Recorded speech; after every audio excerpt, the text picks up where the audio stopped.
The final solution battle station was the size of a small moon, covered in weapons that could kill stars. In the command center, President Zolar watched the massive displays showing human ships across the galaxy. His hands shook as he reached for the activation switch. "Sir," said his weapons officer, "are you sure about this?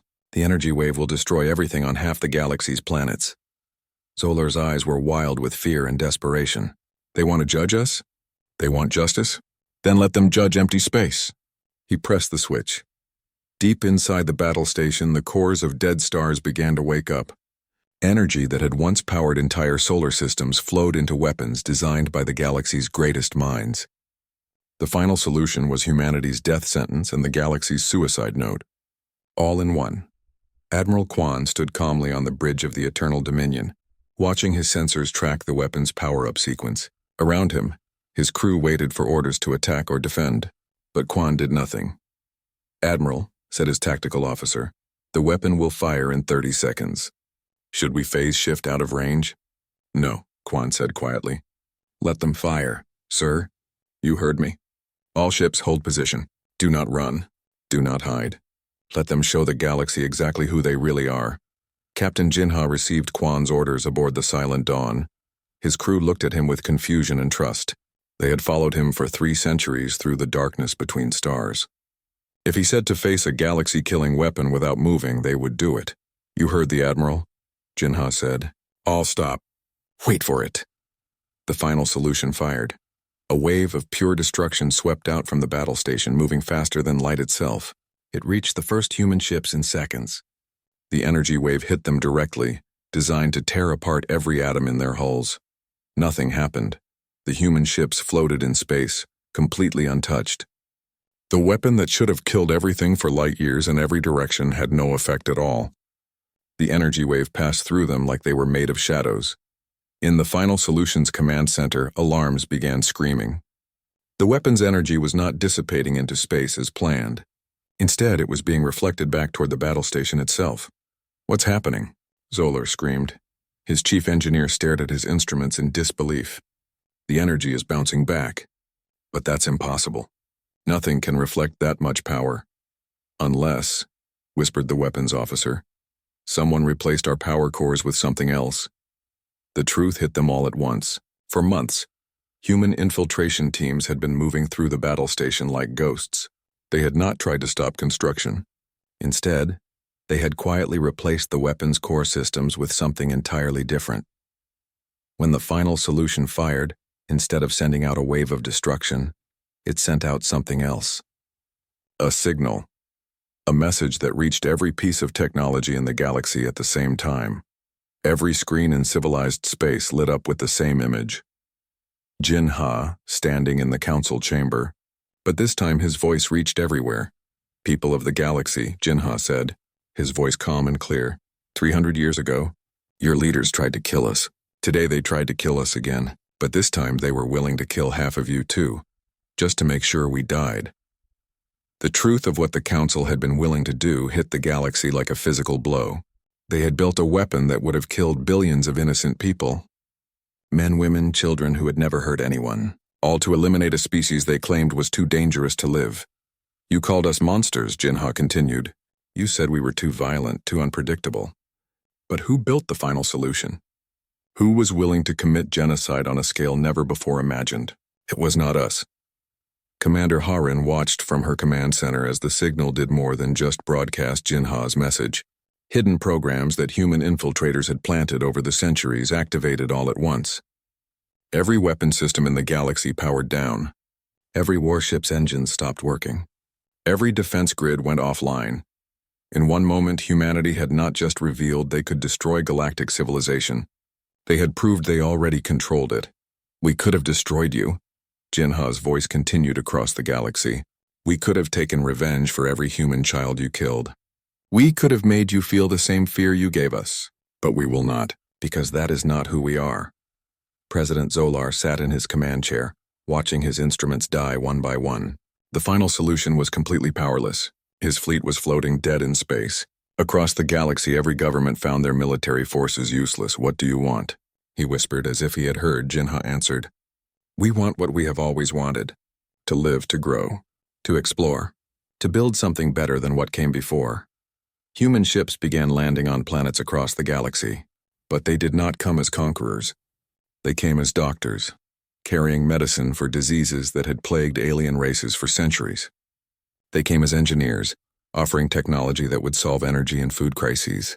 They came as teachers, sharing knowledge that would advance alien science by thousands of years. Admiral Quan walked through the streets of New Earth, the first human city built on an alien world in 3 centuries. But it was not just human anymore. Alien families lived next to human families. Children of a dozen species played together in parks where human trees grew beside alien flowers. "Sir," said his aide, "the integration reports are coming in. Most worlds are accepting human leadership peacefully."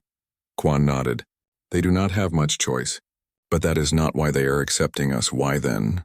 Quan smiled as he watched human doctors treating alien patients in a nearby medical center. "Because we are showing them what we could have been 300 years ago, if they had not been so afraid." Captain Jinha stood in the rebuilt halls of the Galactic Council, but now the name had changed. It was the Universal Assembly, and its members included representatives from every species in known space. Humans held leadership positions, but they shared power with alien allies who had proven themselves trustworthy. "The motion passes," Jinha announced. "The restoration project will continue. Another 50 worlds will be terraformed and prepared for mixed colonies." After the session, he walked to his old observation post and looked out at the stars. Earth was being rebuilt, its oceans filled again, its forests growing green. But it was not the same Earth that had died 3 centuries ago.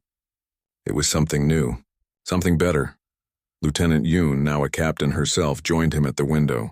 "Do you think we made the right choice, sir?" Jinha thought about the question. Humanity could have chosen revenge. They could have done to the galaxy what the galaxy had tried to do to them.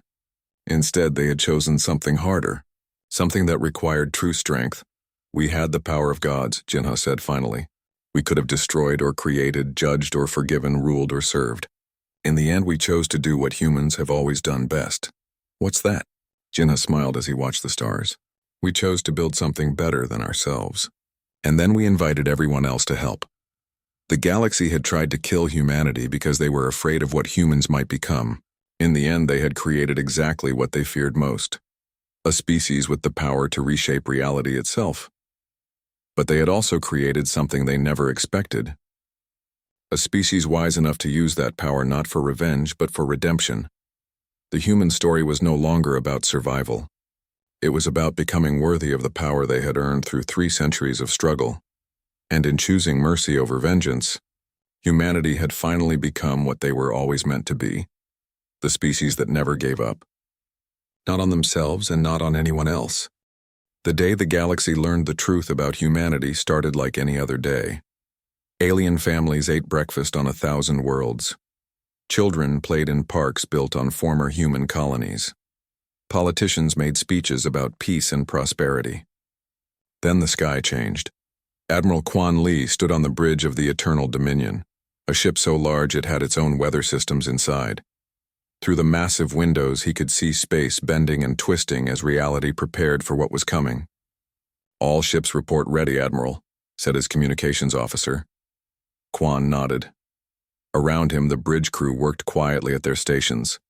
These people had been born in the void between stars. They had never seen a sunrise or breathed natural air. But they knew their purpose. They were humanity's children, and today they would reclaim their birthright. "Begin Operation Daybreak," Quan said. Across 50 star systems, space itself began to crack.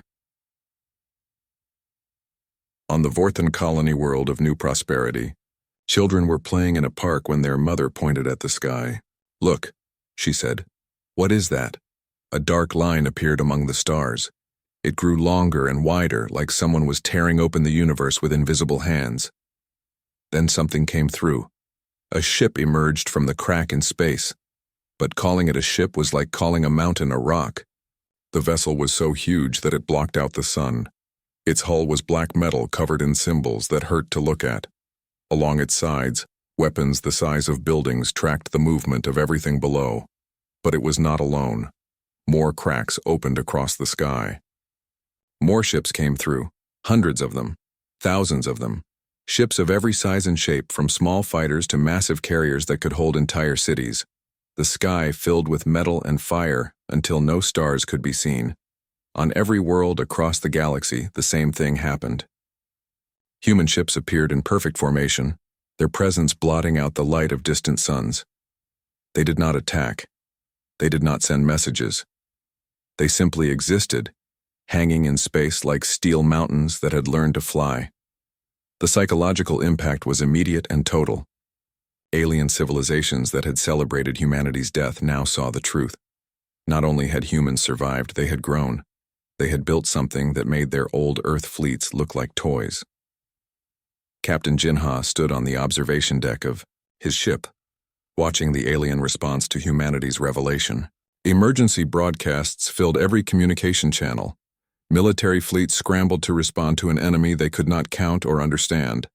Panic spread across civilized space like wildfire.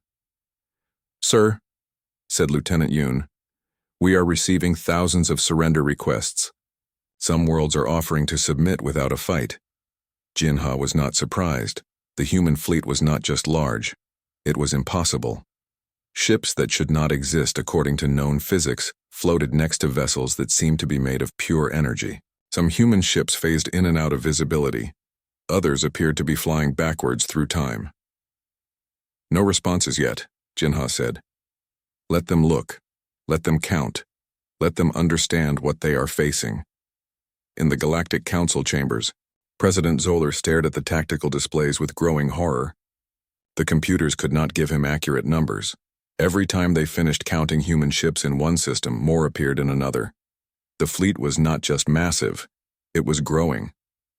"How many?" he whispered.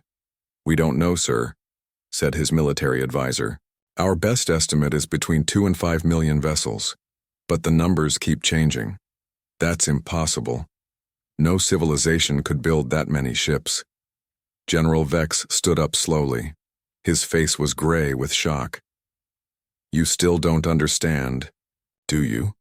We didn't just attack their planet 300 years ago. We attacked their entire species. Every human man, woman, and child. We made them choose. Evolve or die." He pointed at the displays showing human ships across the galaxy. "This is what they chose. They didn't just survive. They became something new, something we created with our hatred and fear." The revelation got worse when the reports started coming in.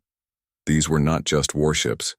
Hidden among the massive dreadnoughts were colony vessels, research stations, mobile factories, and city ships.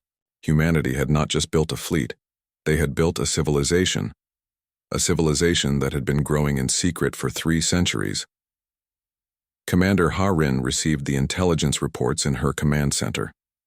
Human infiltration teams had been gathering data on alien reactions across the galaxy. The results were exactly what she had expected. "Ma'am," said Lieutenant Park, 17 different governments have already fallen. Their people are demanding surrender before humanity attacks. And the others?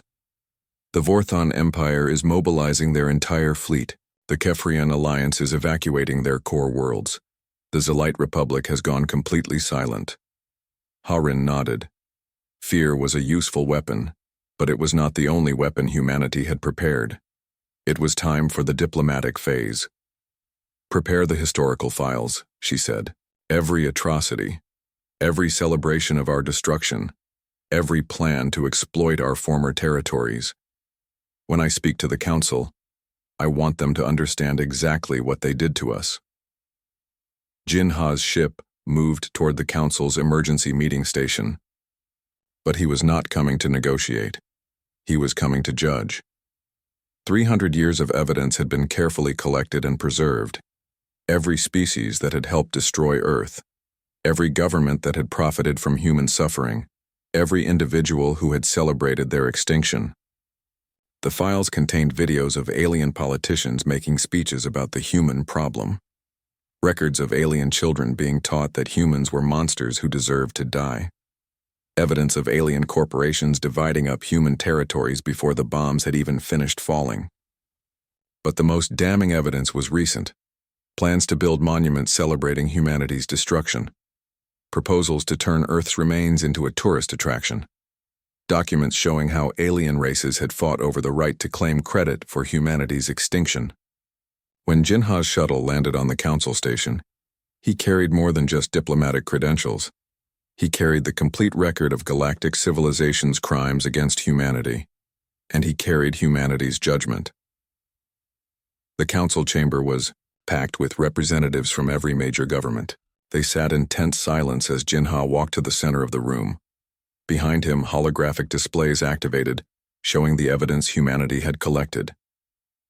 300 years ago, Jinha said quietly, "You decided that humanity was too dangerous to live. You were right." He gestured to the displays showing human ships outside. "But you made one mistake. You thought dangerous meant we would destroy everything around us. You never considered that we might become dangerous to those who threatened us." The evidence began playing. Videos of alien leaders celebrating Earth's destruction. Records of the profits made from selling human territories. Plans to eliminate any trace that humans had ever existed. "We have watched you for 3 centuries. Jinha continued. "We have recorded every word, every deed, every celebration of our death. We know which of you were there when Earth burned. We know which of you danced on our graves." President Zolar found his voice. "What do you want?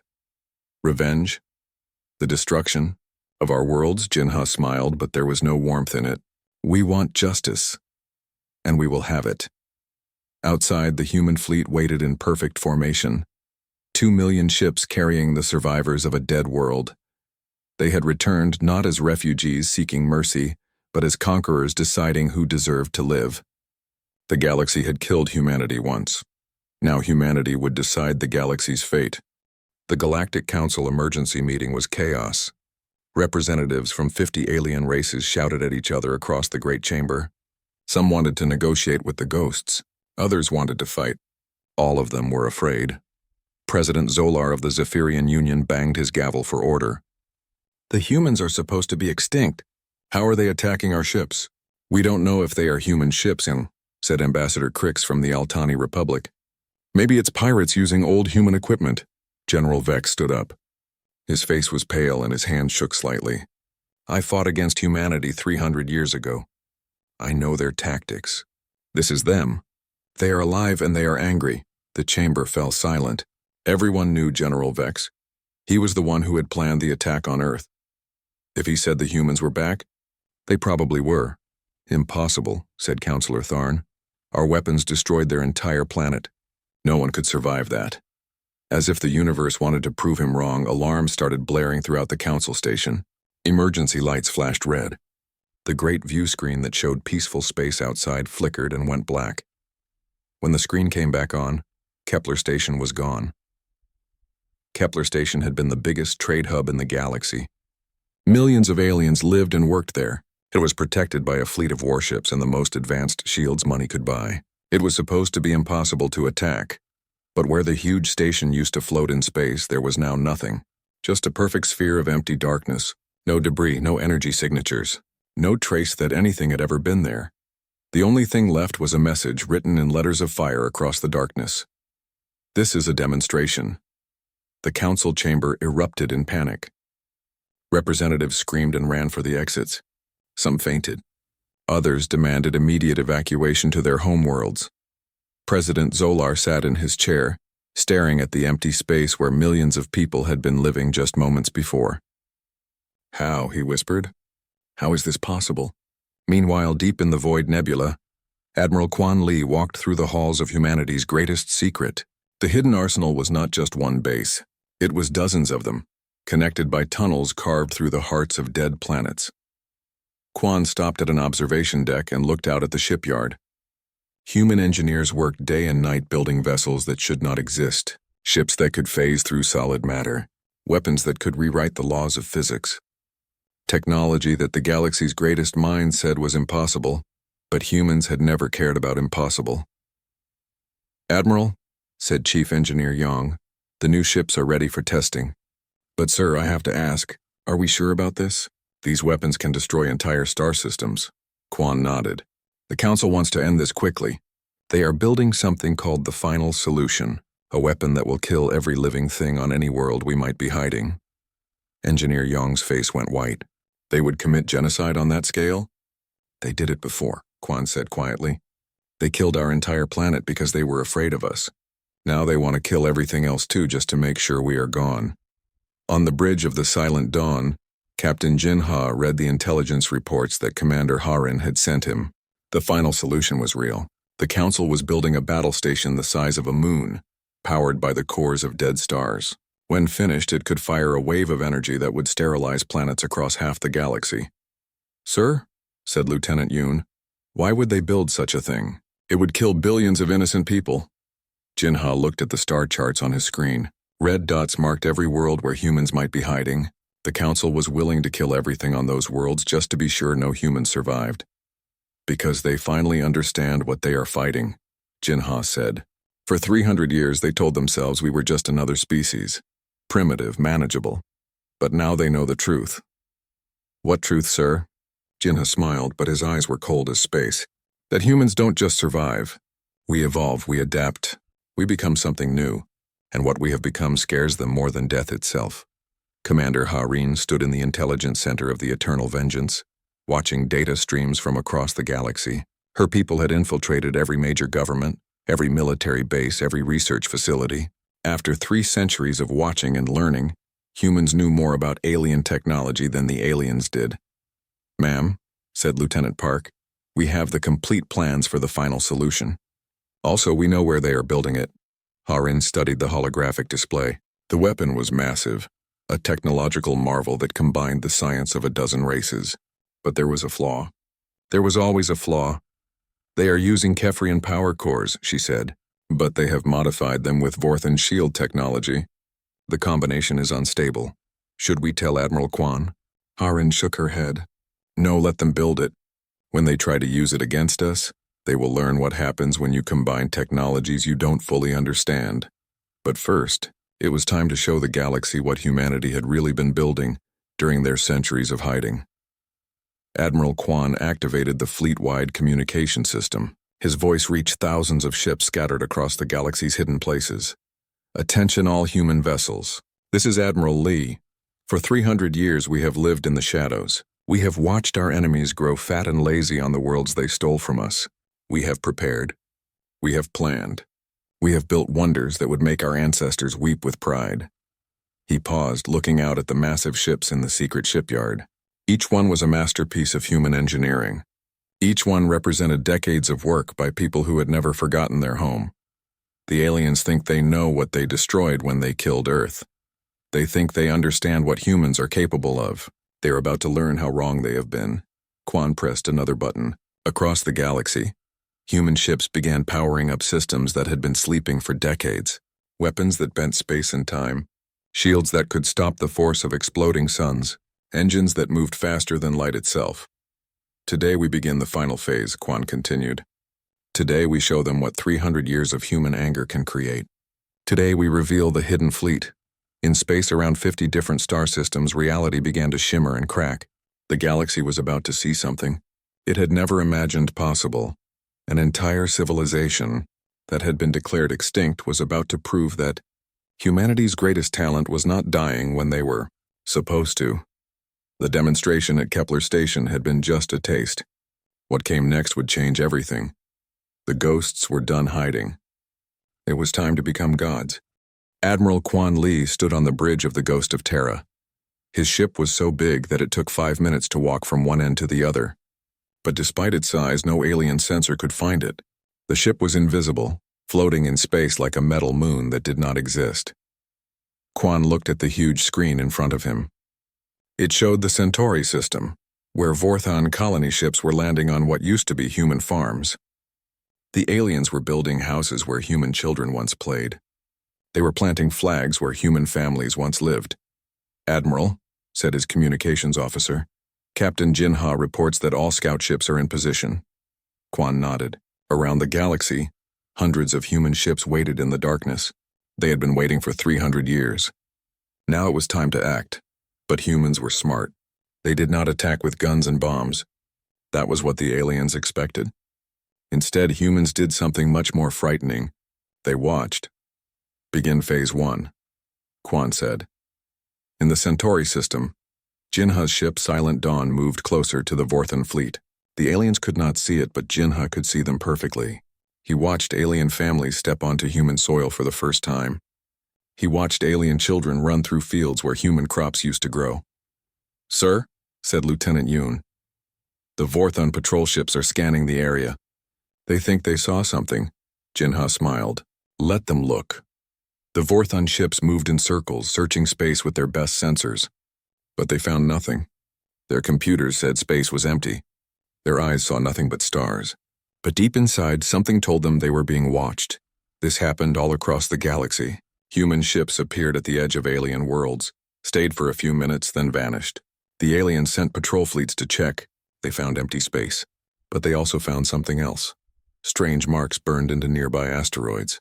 Human words in human language. Coordinates that led to empty space. And always the same message. We remember. On the Vorthan command ship, General Vex looked at the reports from his patrol captains. 12 different worlds had reported the same thing. Something was watching them. Something they could not find or catch or fight. "Sir," said his aide, "maybe it is just equipment problems. Old sensors seeing things that are not there." General Vex had fought in the war against humanity. He remembered how humans fought. They did not give up, ever. Double all patrols. Check every shadow. If something is out there, I want it found. But the humans were not done with just watching. They were ready for Phase 2. Commander Ha-Rin Choi sat in her command center aboard the Eternal Vengeance. Around her, hundreds of human intelligence officers worked at their stations. They had been studying alien communications for 300 years. They knew every frequency, every code, every secret the aliens thought they had. "Ma'am," said Lieutenant Park, "we have broken into the Vorthan military network. We can send messages that look like they come from their own ships." Ha-Rin smiled. This was what she had been waiting for. Begin transmission. Across Vorthan space, communication systems came alive with strange signals. At first, the aliens thought it was just static. Then they heard the voices, human voices. The voices were calm and quiet. They spoke about Earth's last days. About human children hiding in bunkers while alien bombs fell from the sky. About human families holding each other as their world burned. About humans who promised they would survive no matter what. The messages played on every Vorthan ship, every space station, every colony world. The aliens tried to block them, but the signals came from everywhere and nowhere. When they shut off one transmission, 10 more appeared. "This is Captain Sarah Kim of the Earth Defense Force," one voice said. "If you are hearing this, it means we are gone. But do not think this is over. Humans do not die easily. We learn, we adapt, we survive. And someday we will return." General Vex listened to the messages and felt fear growing in his heart. These were not new recordings. These were voices from 300 years ago. Voices from the dead. But how were they being played now? And who was playing them? The psychological warfare got worse. Human ships began following Vorthan supply convoys, always staying just at the edge of sensor range. The Vorthan pilots could see nothing, but their instruments showed strange energy readings. Something was out there matching their speed, following their course. Then the convoys started disappearing. A supply fleet of 20 ships would enter hyperspace for a routine jump. They would never arrive at their destination. Search ships would find nothing. No wreckage, no escape pods, no distress signals. Just empty space and the faint trace of unknown energy signatures. The only clues left behind were more human messages, burned into nearby asteroids with laser fire. "You took our children. We remember. You destroyed our homes. We remember. You celebrated our deaths. We remember." Jinha led strike teams that moved like ghosts through alien space. His ships used new technology that let them phase in and out of normal reality. They could board alien vessels without being detected, copy their data files, and vanish before anyone knew they had been there. But the humans did not kill the aliens. Not yet, they just took things. Ship logs, navigation data, personal messages, family photos, and they left human messages in return. On one Vorthan cargo ship, the captain found all his personal belongings missing from his quarters. In their place was a single human photograph, a little girl holding a flower. On the back, someone had written, "Her name was Emma. She was 7 years old. She wanted to be a teacher. You killed her." The captain stared at the photo with shaking hands. He had been there when the great weapon fired at Earth. He had cheered with the others when the human world died. Now somehow the humans were in his room. They had touched his things. They could have killed him while he slept, but they had not. They wanted him to know they had been there. They wanted him to be afraid. Admiral Kwan watched reports come in from across the galaxy. The alien races were starting to panic. Supply ships traveled in large groups now, with heavy escorts. Patrol fleets searched empty space for enemies they could not find. Some alien colonies had started building bunkers and defense systems. "Sir," said his intelligence officer, "we are intercepting communications from the Galactic Council. They are calling an emergency meeting." Kwan nodded. The aliens were finally starting to understand. Humanity was not extinct. Humanity was not gone. Humanity was here, watching, waiting, and very much alive. "Continue Phase 2 operations," Kwan ordered. "But prepare for Phase 3. Soon they will try to find our real bases. When they do, it will be time to show them what we have built." In the darkness between stars, thousands of human ships waited. The galaxy thought it had killed humanity 300 years ago. Soon, very soon, it would learn how wrong it had been. The ghosts were stirring, and they were hungry. Captain Jinha Park stared at the empty space where Earth used to be. His ship, the Silent Dawn, floated in the darkness 300 years after his home planet died. The scanners showed nothing but cold rock and metal floating in the void. No life, no hope, just death. But Jinha was not sad. He was angry. The Vorthan Empire had done this. They had fired their great weapon at Earth and killed billions of humans. The galaxy had watched. Some alien races had even helped. They all said the same thing. Humans are too dangerous. They grow too fast. They learn too quickly. They must die. The aliens thought all humans were dead now. They were wrong. Jinha touched a button on his chair. "This is Captain Park. All ships, report status." Voices came from speakers around the bridge. Human voices. Living human voices. "Strike Group 7 ready, Captain. Mining Station 12 is online. Shipyard 4 has completed another dreadnought. Research Base 9 has new weapons ready for testing." Jinha smiled. The aliens had made one big mistake. They thought humans would run away and hide like scared animals. Humans did run, but they did not hide. They prepared. Lieutenant Yoon sat at the communication station. She was young, born after Earth died. She had never seen a real sunrise or felt rain on her face, but she knew what the aliens had taken from her people. "Captain," Yoon said, "we are getting a message from Commander Ha-Rin." Jinha nodded. "Put her on screen." The main viewer showed a woman in a black uniform. Commander Ha-Rin Choi stood on the bridge of humanity's greatest ship, the Eternal Vengeance. Behind her, Jinha could see the massive bridge filled with humans working at their stations. All of them had the same look in their eyes, the look of people who had not forgotten.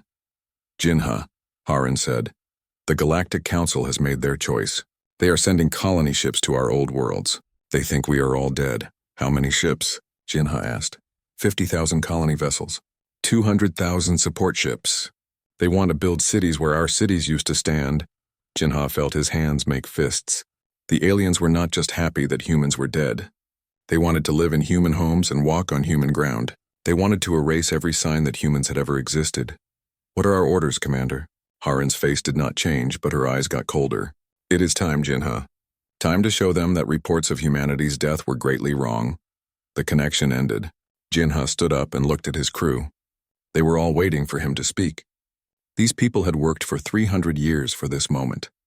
They had built ships in secret. They had trained in the darkness between stars. They had never stopped being human even when the galaxy tried to make them extinct. "Crew of the Silent Dawn," Jinha said, "today we begin Operation Ghost Walk. For 3 centuries we have been invisible. Today we start becoming visible again." The bridge crew began working at their stations. Jinha walked to the big window that showed space outside. Out there, hidden in the darkness, were thousands of human ships. The aliens did not know they existed. The aliens thought their sensors could find anything. They were wrong. Human ships used new technology. They had learned from every alien race while staying hidden: Vorthan shields, Kefrian engines, Z-Light weapon systems. But humans had made them all better. Humans always made things better. "Captain," called Engineer Kim from his station, "all systems show green. The cloak is holding steady." "They cannot see us," Jinha nodded. The cloak was humanity's first gift to themselves after Earth died. It did not just hide ships from sensors, it hid them from reality itself. A human ship could float right next to an alien vessel and the aliens would never know it was there. "Sir," Yoon said, "I am picking up alien communications. The Vorthon fleet is moving toward the Centauri system. That used to be our farming world." Jinha remembered Centauri. Green fields and blue skies.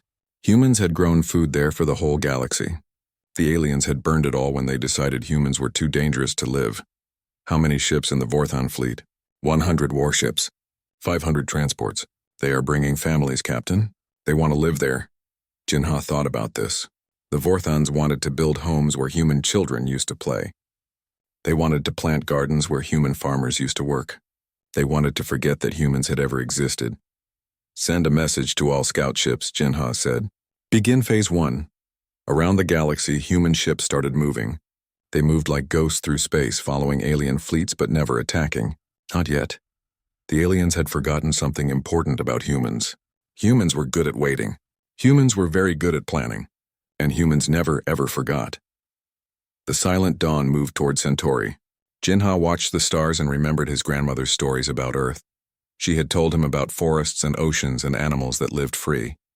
She had told him about the smell of flowers and the sound of wind in trees. The aliens had taken all of that away, but they had given humans something else instead. They had given humans a purpose. They had given humans 300 years to think about revenge. But humans had thought of something better than revenge. They had thought of justice. "Captain," Yoon said, "we are getting reports from other ships. The aliens are celebrating. They are having parties because humans are extinct." Jinha smiled, but it was not a happy smile. "Let them celebrate, Lieutenant. Let them drink and laugh and talk about how smart they were to kill us all." He walked back to his captain's chair and sat down. Around him, his crew worked quietly. They were all thinking the same thing. Soon, very soon, the galaxy would learn the truth. Humans were not extinct. Humans were not gone. Humans had been watching and waiting and building. Now it was time to show the galaxy what 300 years of human anger could create. The aliens thought they had won. They thought the story was over. They were about to learn that the story was just beginning. "Take us to Centauri," Jinha said. "It is time to go home."